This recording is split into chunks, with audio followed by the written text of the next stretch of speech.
안녕하세요. 중학교 1학년 학생 여러분. 자, 오늘은 선생님이랑 유리수의 뺄셈에 대해서 해보도록 하겠습니다.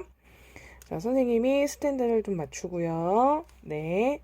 자, 그러면 시작을 하도록 하겠습니다. 요거를 좀 더 밝게 하고 싶은데, 네, 됐군요. 네, 시작을 하겠습니다. 자, 오늘은 선생님이랑 유리수의 뺄셈을 할 건데요. 어제 선생님이랑 정수의 뺄셈을 하셨어요.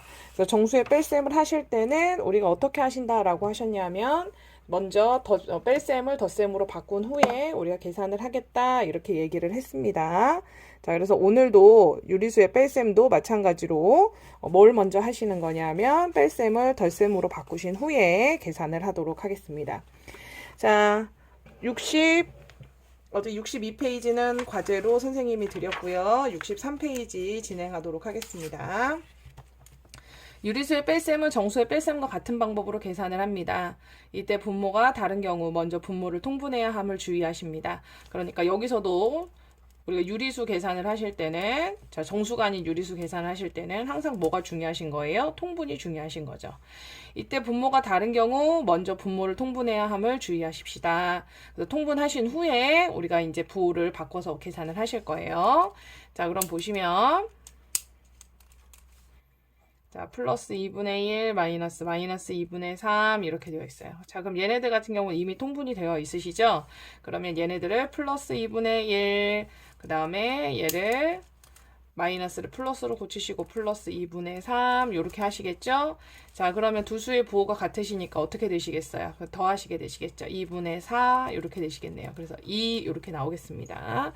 자, 그런데 예를 들어서 옆에 있는 아이 보시면 우리가 마이너스 2분의 1, 마이너스 3분의 2 이렇게 되십니다. 자, 그러면 이 마이너스 먼저 고치기 전에 2랑 3을 우리가 통분하실 건데, 그러면 2와 3의 최소 공배수 얼마가 되십니까? 그렇죠. 6이 되시죠? 마이너스 6분의 3, 얘 3배면 얘도 3배 하셔야겠죠. 자, 마이너스 6분의 4 이렇게 되시겠네요. 자, 이 상태에서 우리가 이제 마이너스를 플러스로 어떻게 하셔야겠어요? 그렇죠. 바꿔주셔야겠죠. 자, 플러스 6분의 4 이렇게 되시겠네요. 그럼 두 수의 부호가 어떻게 되세요? 다르게 되시겠네요. 두 수의 부호가 다르시니까 큰 수에서 작은 수를 어떻게 하십니까? 그렇죠. 빼시는 거죠. 자, 이렇게 하셔서 6분의 1 하셔서 계산 끝나게 되겠습니다. 자, 1번 문제 보시면, 자, 괄호 안에 알맞는 부호를 네모 안에 알맞는 식이나 수를 써서 계산하세요 라고 되어 있네요.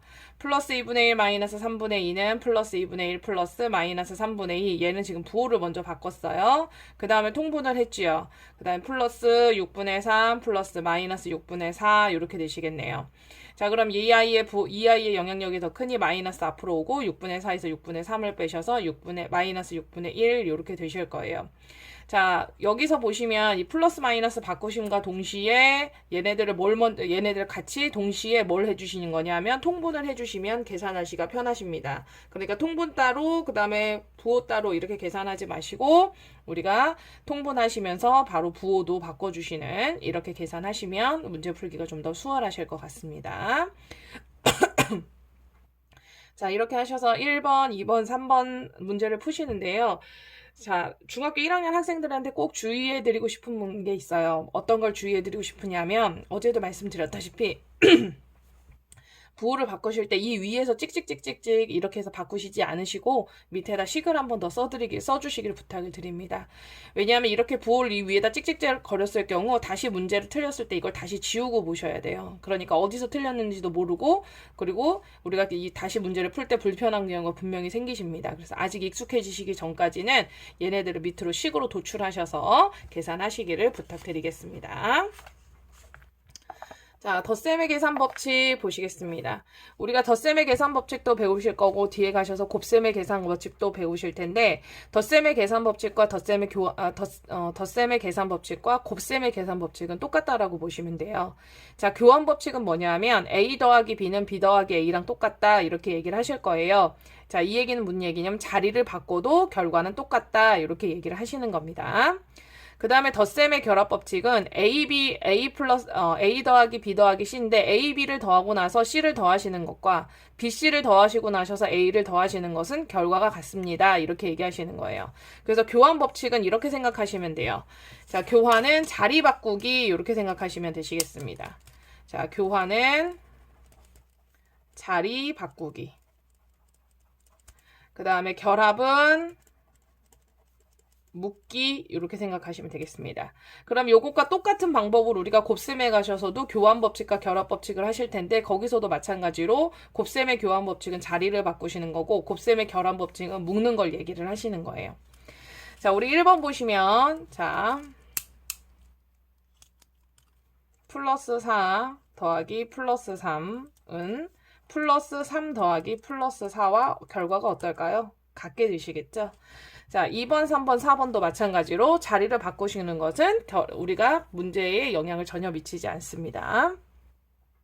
자, 2번에 보시면 다음은 가은이와 호준이가 덧셈의 계산 법칙을 이용해서 문제를 푼 것입니다. 네모안에 알맞는 수를 써놓고 기억, 니은에 이용된 덧셈의 계산 법칙을 각각 써주세요. 이렇게 되어 있으십니다.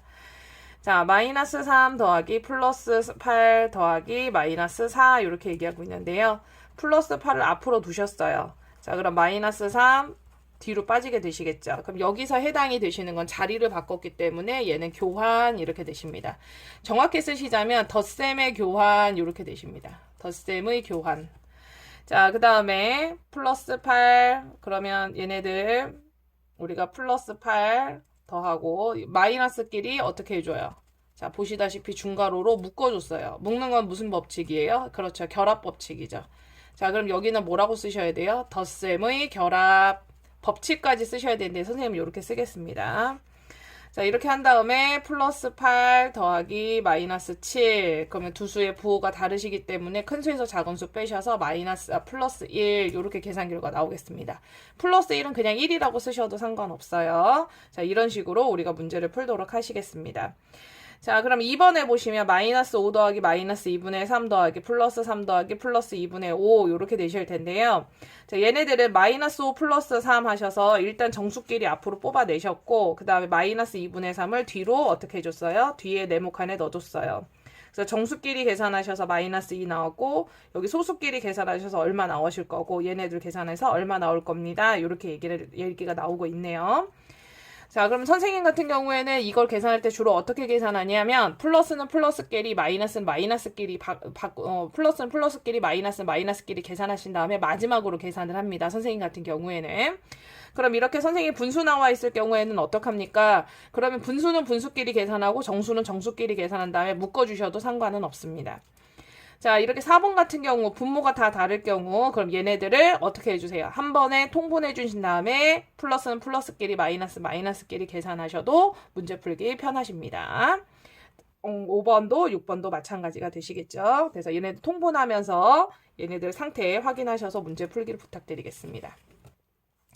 덧셈과 뺄셈의 혼합계산 이렇게 돼 있습니다. 그러면 덧셈은 그냥 두시고요. 뺄셈은 뭘 바꿔주세요? 부호를 바꿔주시는 거죠. 자, 예를 들어서 플러스 3 마이너스 플러스 4 플러스 마이너스 6 이렇게 되시겠네요. 그러면 플러스 3 플러스 마이너스 4 플러스 마이너스 6 이렇게 되시죠. 자, 그럼 선생님은 얘기했어요. 어떻게 얘기했냐면 플러스는 플러스끼리 마이너스끼리 계산하겠습니다. 이렇게 정리하신 다음에 그 다음에 마이너스 7 이렇게 하겠습니다. 선생님 같은 경우에는. 그러니까 먼저 부호 먼저 결정하신 다음에 양수는 양수끼리 음수는 음수끼리 계산하셔서 결과 마지막 도출 이렇게 해주시면 문제 풀기가 편하실 것 같아요. 자, 이렇게 하셔서 오늘 선생님이랑 65페이지까지 우리 문제를 한번 풀어보도록 하시고요. 자, 괄호가 없는 시계 계산, 내일은 괄호가 없는 시계 계산에 대해서 우리 문제를 한번 풀어보도록 하시겠습니다. 자, 그럼 오늘의 과제는 선생님이 내준 이 본교재 프린트 말고 선생님이 내준 중단원 평가가 있어요. 중단원 평가 선생님 어제 우리가 몇 페이지까지 했죠? 네, 어제 우리 한 페이지 그 다음 페이지 할 건데 선생님이 보니까 여러분 같은 경우 이거 3학년 거군요. 죄송합니다. 1학년 거 한번 볼게요. 네, 우리가 22, 23 했겠군요. 자, 소단원이네. 잠깐만요. 네, 중단원 한번 보겠습니다. 중단원 보시면 어제 36, 37 했고요. 오늘 과제는 38페이지 과제로 하겠습니다. 자, 오늘 수업 여기까지 하겠습니다. 자, 부호 조심하시고 문제 푸시길 부탁드리겠습니다.